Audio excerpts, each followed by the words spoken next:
Hello, this is Miguel Colombo, bringing you the daily headlines from www.maryjanecolombo.com. SanFrancisco.cbslocal.com has an audio feed of the beginning of the Oakland port shutdown at about 6:30 a.m. this morning. In the stop-and-go parade of traffic, I've got truck traffic behind me, in front of me, 10 Oakland police cars with their blue and red flashing lights. They are following behind hundreds of protesters who had gathered at the West Oakland BART station this morning. We've got they also boarded like 4 to 5 short party buses that were transporting people to the port. A lot of them, though, maybe it's, they didn't anticipate this many people showing up, and most people just decided to take their bikes or just walk with their picket signs. This is just the first of 3 marches to the port expected sometime today.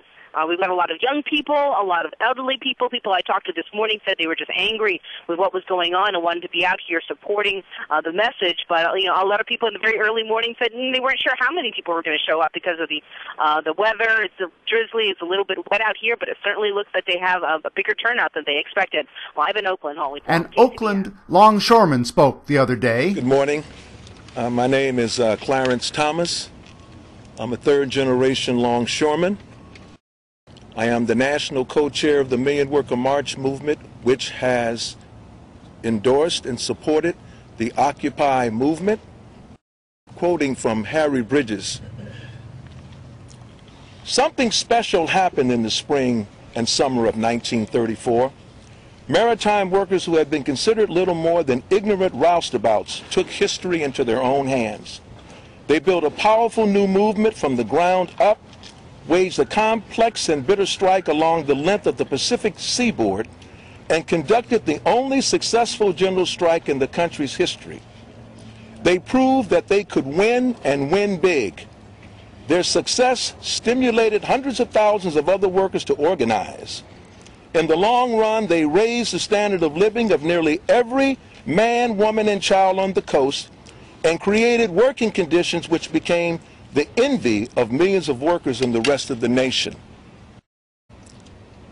One of the real contradictions that took place in 1934 during that great strike was that black people, by and large, were prevented from working on the waterfront. The only time we really had a chance to work on that waterfront were as scabs. Harry Bridges and other militants of the left of the Longshore Union realized that they could not win that struggle without the support of the black community.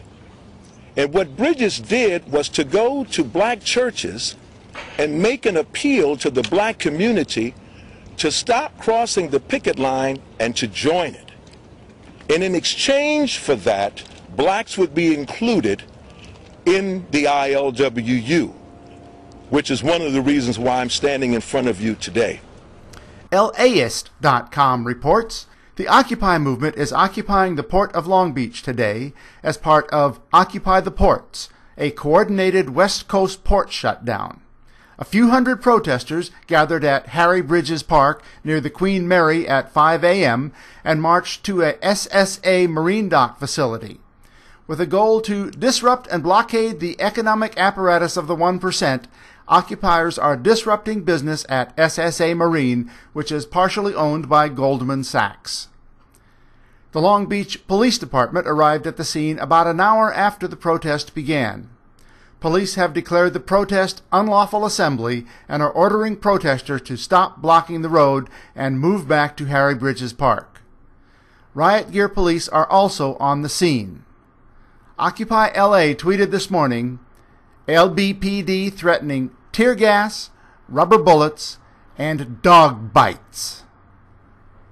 This is Miguel Colombo signing off from www.maryjanecolombo.com.